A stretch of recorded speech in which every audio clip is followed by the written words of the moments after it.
Okay, now it gives me great pleasure to invite the next panel to the stage, which is to talk about retail and commerce media.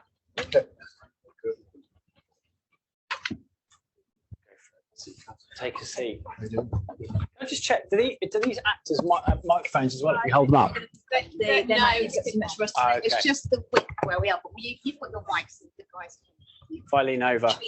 Whoever wants to be. Awesome. Okay. I have the pleasure of moderating this panel, and I have to say, when I was invited to kind of moderate the panel, I thought, okay, I need to do some homework, and had a fantastic conversation, which lasted well over the allotted 30 minutes. It's clearly a very complex, exciting space. Going to try and keep it to the lens of through the lens of programmatic. So first, can I ask you all to introduce yourselves? Probably starting with yourself, since you've got the mic.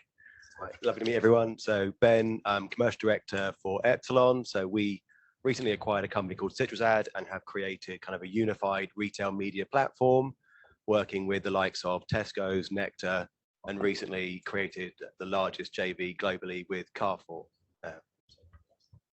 Hi everyone, James Allison. I lead the partnership strategy and engagement globally for Advertima.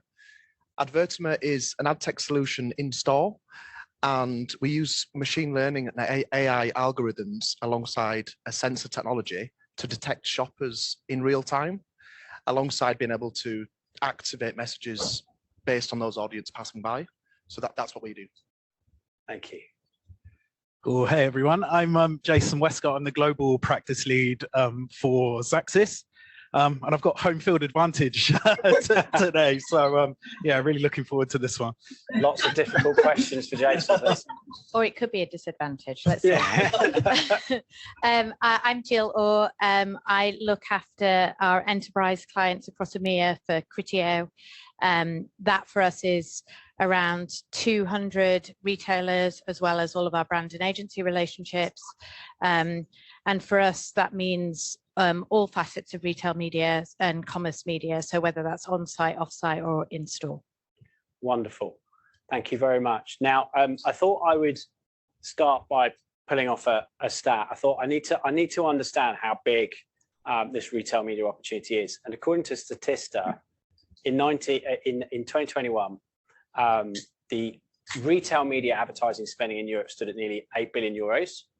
And over the course of the next 5 years, it's likely to reach an estimated 25 billion, which is huge. And of course, wherever there's revenue to be made, programmatic closely follows. We've heard that with CTV, etc. But one of the things that stands out about programmatic, and then this came out of the IAB Europe study, attitudes to programmatic last year, was that the greatest kind of driver of investment was cost efficiency. That's come out in some of the panels today, that it's about efficiencies, it's about data, etc. With retail media, it's super complex. You've got, now I'm going to get this right, you've got on-site, you've got off-site, you've got offline, you've got endemic advertisers, you've got non-endemic advertisers, and then you've got the complexity of sharing data across those points. And then inside the on-site world, you've got lots of what we might call walled gardens, where retailers are not necessarily wanting to cut marketplaces, are not necessarily open to becoming an open marketplace. So given those complexities, where does programmatic fit in the retail media landscape? Who wants to take that? I'll start first. So if you take each of those different elements of retail media, so if we start with on-site, which really is what we refer to as the environment for the retailer, you know, we have programmatic pipes managing the auctions for sponsored product ads. So it does have a play there. But as soon as you're within a retailer's environment, there are factors that are not core to programmatic, because programmatic ultimately was built as a media solution. And retailers have a lot of other things around relevancy, about proximity, whether it's in stock, whether the products are in stock. And really a retailer's environment is all about putting more products in basket, increasing the basket's size, therefore, and then increasing the frequency by which and the loyalty of the user to the retailer. So the whole thing is engineered for commerce. And so as a result of that, if the ad isn't relevant and there is no connection between the retailer's environment and the programmatic pipes, then it becomes a little bit more complicated, given that the retailer environment is there to drive commerce. But of course, when you go offsite and when you're talking about activating the retailer's data or finding customers who are up a funnel, programmatic has a huge part to play, because that enables the retailer to connect their customers and their data with a whole ecosystem, which ultimately should drive towards like a retail outcome. And if you think about CPG, which is the largest sector, it contributes about 40% of the global media spend, and the majority of that doesn't necessarily tie back to a commerce outcome. So that is going to, as retail media grows, as commerce media becomes more mature, ensuring that all of that 40% of global ad spend can be measured and can be attributed, I think will be a driving force in terms of how offsite develops. Okay, Jason. I think for me, and being from Xaxis, I'm always going to be business outcome focused, but focusing on the business outcomes. If we look at retail media overall, the genesis of retail media was sponsored ads.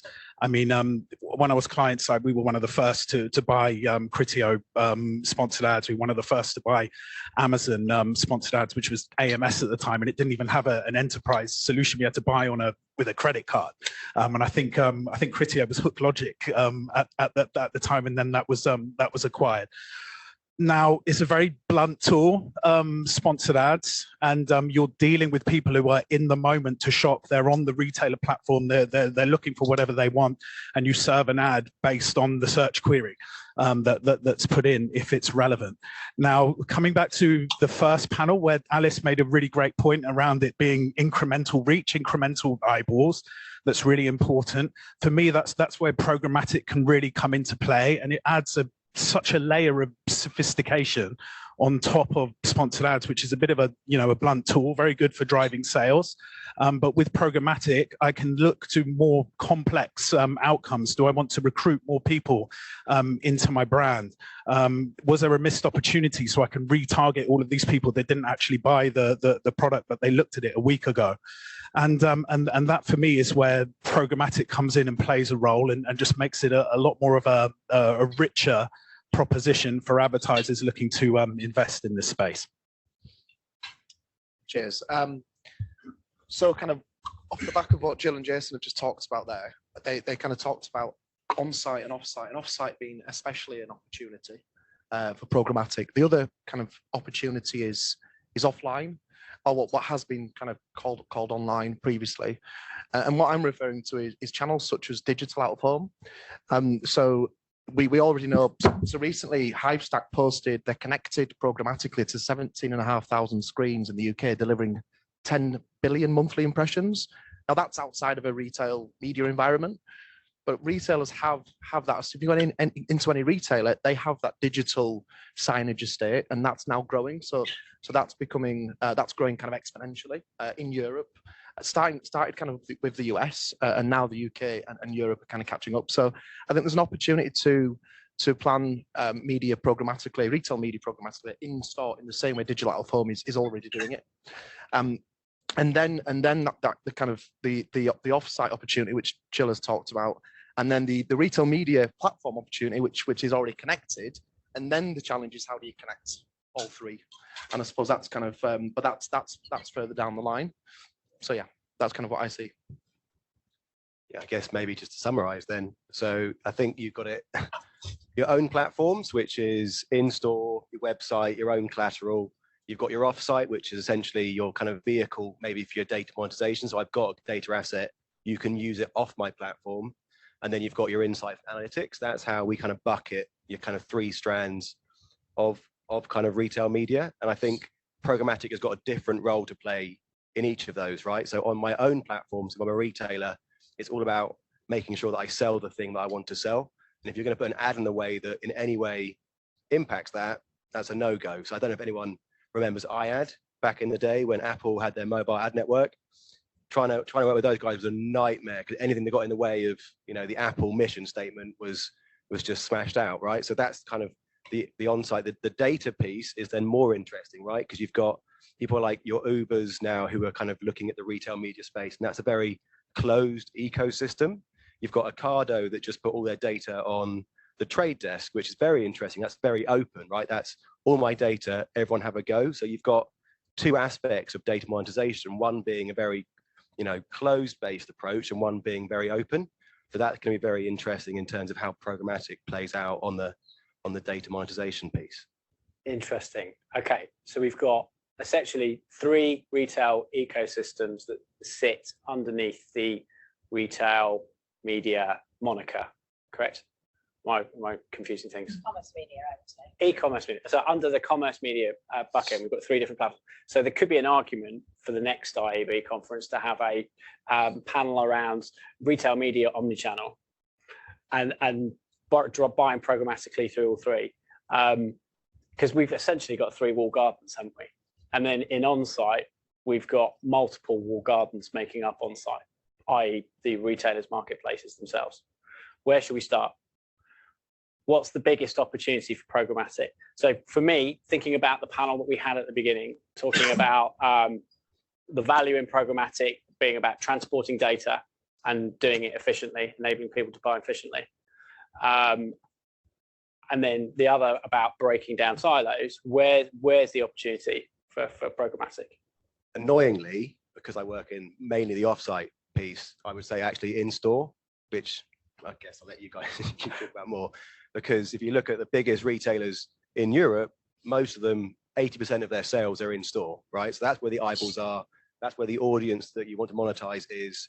If we look at the cookieless future and where metrics are going, a lot of that's going to shift towards attention. And I just think that programmatically in store, if people can get that right, is a massive opportunity. The next one is obviously not necessarily so much the on-site piece, but obviously the offsite piece. So running that, whether that's through social, through open web, through CTV, and connecting the data, but more importantly, enabling retailers to use their decision science functions to kind of take that data and put it out on off platform, basically. Okay. Thanks for that. Teed up nicely. No, it's okay. Seamless. Yeah, 80% of shoppers in Europe are still shopping in store versus online. And actually, there was a McKinsey research that in the next 10 years it will still look similar. It might drop to 70%. So it's not going anywhere soon. I think the challenge around media in general in store, even digital media which is connected or can be connected, it doesn't have the same audience kind of capability as digital media online, retail media platforms, e-commerce. However, that is changing, and that's part of the solution. Not to want to do a bit of sell push here, but it's part of the solution that Advertima are developing or have, is that we're able to detect the audience in real time, and then that data can be ingested and used in a programmatic fashion, because we have data based on shoppers actually passing by the screens, very similar to if a shopper is on an e-commerce website and clicking on a banner and interacting to that.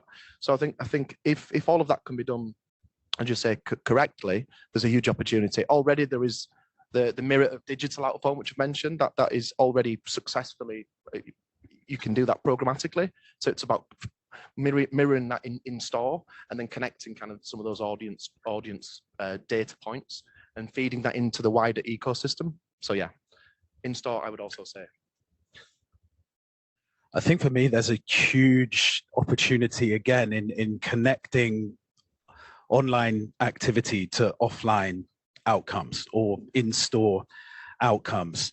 And that's real innovation from my perspective. You know, this is something that we're pioneering with Xaxis in the US at the moment, because, you know, the connectivity exists in the US, where we're able to use retail media programmatic via the trade desk and a data integration, and actually optimize in real time to on in-store sales. And we tested that earlier in the year, and we were able to drive a 44% uplift versus the benchmarks for in-store ROAS, you know, under normal conditions. Cecile, who's going to be on the next panel, you know, her department with Copilot, you know, spearheaded that. That's really exciting. I think that's verified as well by the fact that Amazon in the US at the moment are beta testing a product called omnichannel metrics, where they are able to attribute offline sales activity to Amazon ads activity online. That's through an integration with IRI, but also they're working on their own shopper panel in order to do this as well. So I think it's about connecting the dots, that connectivity, being able to connect to outcomes. I think that's really interesting. And I think the other big growth aspect that I see is just, you know, something that I always speak to clients about all the time is, you know, just because you can measure ROAS with retail media, ROAS is not the be all and end all. And, you know, we come to loggerheads quite a lot on this. But I think, again, it's going back to my initial point, is that, you know, the incrementality, being able to drive a more sophisticated objective, like a new to brand sale. Or, you know, where did this work in the ecosystem? Now we're able to do things like multi-touch attribution through, you know, connection in marketing clouds and things like this, so we can run, you know, first touch attribution models as opposed to last touch, or you know, midpoint as well. And that for me just shows that this whole ecosystem of what we're doing is connected. And using retail media programmatic as you know, a branding opportunity as well. If that's where the eyeballs are, you know, stop serving these automatically created ads where you just don't get any kind of brand impression at all, and all of these investments being made in brand equity, and I think it's massively under leveraged in retail media. So, you know, I'm really happy to work with some clients who, you know, put a lot of emphasis into their branding when it comes to retail media programmatic ads, because you know, we're commuting less, so, you know, that outdoor ad that you might see, you know, 50% less than you did, you know, pre-pandemic. You know, where are we filling these gaps? And you know, retail media is definitely about, you know, driving that brand equity just as much as it is about driving sales as well.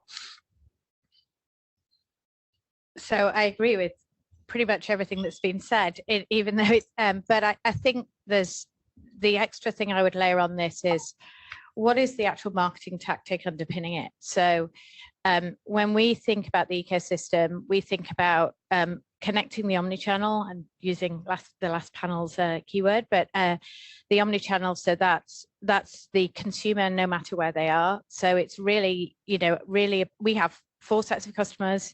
The consumer is probably the most important one for the retailer. So it's understanding their customer journey, whether they're researching online or and buying offline, and being able to understand that, and the different media that is the right media and has the right mechanism to put in front of a consumer at different parts of their journey. So whether they're in store, where it's a one-to-many tactic, whether they're online, which is often a one-to-one tactic, but also are they at the top of the funnel or the bottom of the funnel? So thank you for saying that sponsored products aren't intelligent, but when you're at the bottom of the funnel, it is about just driving the conversion. So in sometimes a creative, a really fancy creative execution at that point interrupts the retail journey. And that's the only other thing I would say as well, is that, you know, there's so much data out there that you can pull in from a retail perspective as well, which can actually make the way in which we're thinking about programmatic more intelligent, and how do we, there's so much of what we do in retail media that's not about actual individuals, but it's about the SKU. And the SKU is a really, really important set of data that we need to consider, and we need to combine with individual user data in order to make it both a media opportunity, but a retail opportunity as well. So I think it's quite complex. What I would say is that no one's yet cracked it.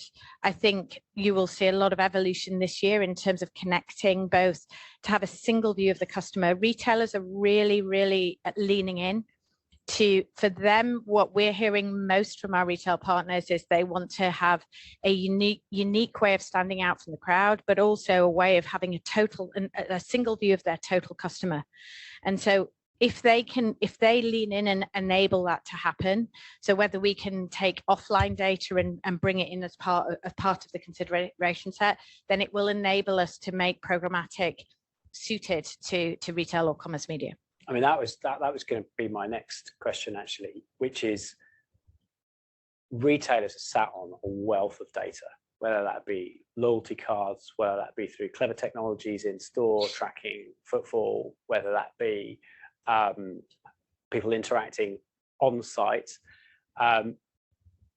How can FMCGs tap into that? Because historically, an FMCG or I'm going to try and get this right, an endemic advertiser might not have data themselves. They're behest to the retailer. They're behest to kind of how does the retailer share that information with an advertiser holistically so they can use it off-site as well as on-site? So there's two different use cases there. So is the brand trying to drive back to brand.com, like to their own website? So the idea there is that they would be able to buy against retailer data to kind of cross-reference it against their own data so that it can have a better understanding of the audience. And the other is that they work with the retailer to drive audiences that are off-site back onto retail.com. So, and then that will increase their conversion rate on site is the intention. So there's two different ways in particular that come to mind for me, but I would say that as retailers start to understand the importance and the value of their first party data, then they are getting much more experimental about the types of partnerships that they're building directly with brands in order that they can ultimately drive the outcome they want, which is more sales, more products in basket, etc. It's a great question. I think this is something that I've been tackling with clients for quite a few years now, and it's just being able to again get your head around how e-commerce and retail works, and then relating it back to the data sets that you have. But I think the most basic way that I can express it is that there's probably three outcomes that you want to drive. You want to acquire new customers. You might want to displace your competitors. So if you're leading the market, then you can grow the category. If you're not leading the market, then you might want to nick share from other brands. And finally, you want to keep the customers that you already have and drive brand loyalty. So those kind of three things. So then looking at the data set that you have, I mean, one, if you want to grow your market share, you need new customers. So, that data set, I should be able to go through that and say, all right, these guys haven't bought our brand on this platform for 6 months, for 12 months. Cool. That's my targeting set there already. You should be able to target people in category who are buying, other brands, not buying your brands as well, and being able to target them. And then, the retargeting comes into play when it comes to loyalty as well. And then, cross-selling and upselling opportunities. I think there's only so much to go around. And I think a lot of brands, do a great deal through premiumization, being able to, what's the next model up? Can I, they've had this model, I used to work on electric toothbrushes, and it was like, trying to get them to buy the most ridiculously expensive toothbrush for like 500 quid. If you can afford it, great. But yeah, we'd look at, right, they've had this model for this amount of time. There's other toothbrushes in the family that you would assume as well, and you can just get like so granular with it. And I think, you know, that is the beauty of being able to leverage these rich data sets fully. And that's the magic of retail media. You know, it's deterministic data, so you just like take all of the assumption out of it. Cheers. I think a lot's been covered off already on that topic. But I guess what I'll sort of extend on that is already in store or online in the retail media environment, targeted marketing or CRM marketing, so separate to retail media, is using, you know, the customer ID from loyalty card. So kind of in targeted emails, in store point of sale, traditional stuff such as vouchering. So that's kind of the retention side of it. That's keeping customers. So I guess that kind of acquisition of customers, one of the big kind of, I think, key ways to do that is through partnerships. So we've seen recently with Channel 4 and Nectar 360 partnership. So I think that's going to be key to how to extend the audience outside of the retail environment. And obviously there are challenges around what you can actually share and expose, but that can be then done through kind of lookalike audiences and replicating it that way. So I think there's lots of ways to do that, and partnerships is key to it. But yeah, I think what was covered up already. Yeah, I think actually the lookalike bit, I think, is an interesting one, because depending on who's in the room and who's actually tried to activate first-party data before, there are common pitfalls, right? You go, oh, I've matched 90%, and then I can only, you know, serve an ad to 2,000 people. Fuck, I've got so much budget. Like, what am I going to do? Oh, I'll do lookalikes. Great. That's not, like, what's the point? Like, why am I trying to activate first-party data if 95% of my audience is now a lookalike? That's not what I wanted. And I think a lot of, you know, it's the same exact thing when it comes to data monetization. It's the same problem. So a lot of it has to be, and you've got a lot of technology now in the clean room space around, oh, you know, it's safe. You don't have to put your data in. But then you try and use it, and it's like, oh, shit, I've got to put my data in, and now I can't, like, so there's a lot of learning in that space around actually trying to activate and make the first-party data usable, because we love lookalikes, but anyone in programmatic knows that's a bit of a shortcut to spending money sometimes, right? So that's the first one. Second one is for different retailers, right? Depending on your space. If you're in the CPG space and you're Tesco's, Nectar, Ocado, Morrison's, your data is a bit dime a dozen, right? Okay, great. You've got your audience, which is in your loyalty club. So Tesco's has got the most scale. So if you want to run a brand campaign, maybe you'd go there because you've got a larger reach against their data. But realistically, outside of CPG, then it comes to, well, and still in CPG, for Tesco's, they've got dunnhumby, right? Which is the insights analytics. So the value for working with Tesco's isn't just my first party data. It's the fact that I've got 400 data scientists who are working out my next best product. So if someone's looking at toothpaste, they're going to buy an Apple next because I've got 400 scientists who can work that out. So I'm not just selling you my first party data, I'm selling you how I come to understand that and then giving you access to it. So I think that's the third point, which is it's going to be very dependent on the vertical that you're kind of shopping in, right?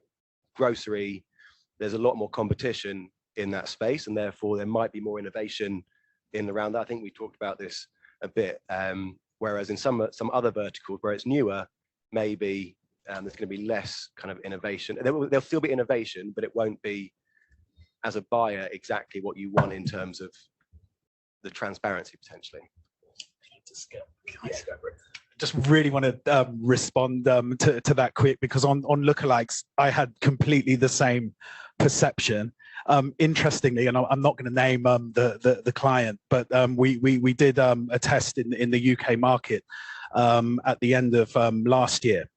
And yeah, completely the same scenario. So I think we had around 50K. I think we were able to match about half of that, about 50%. So the core first party data audience achieved 71 pence return on ad spend. Now we ran alongside that a lookalike audience, based on that seed audience. The return on ad spend was £4.36. And the benchmark return on ad spend we were looking at was like £4.03, something like that. So, it outperformed the benchmark. I think what's really interesting as well, it outperformed the benchmark and the other segment on new to brand. sales as well. So yeah, I think, you know, my perception was the same. You know, what's the point if we're just going to do the lookalike audience? But, you know, the proof's in the pudding based on this campaign that we did, that, you know, the lookalikes drove a great outcome for us. Awesome. I think we could continue to talk for at least another hour. We are actually over time. This is where I ask you like a question to kind of close the panel on. I'm not going to, because we don't have time. But I do think I should open it up, maybe to our. Have we got any questions from home? Yeah, we've got We do. 3 questions that you can take a look and maybe see. Should we pick one? Yeah. Okay. Let the panel pick. Oh yeah. Okay. Right. Multiple choice. 1, 2, or 3. I'm not going easier for us. No, I'm not. Okay, here we go. All right, here, I'll read all 3 and you can tell me which one you want. So number 1, what role will digital first retail business, e.g. Uber and Deliveroo, play in the development of retail media's programmatic journey? Good question. The second question, for retail to achieve the 25 billion projection, which channels will it take money from? Number 3, is retail media the solution to finally being able to connect the offline and online dots for advertisers? So show of hands for question number 1.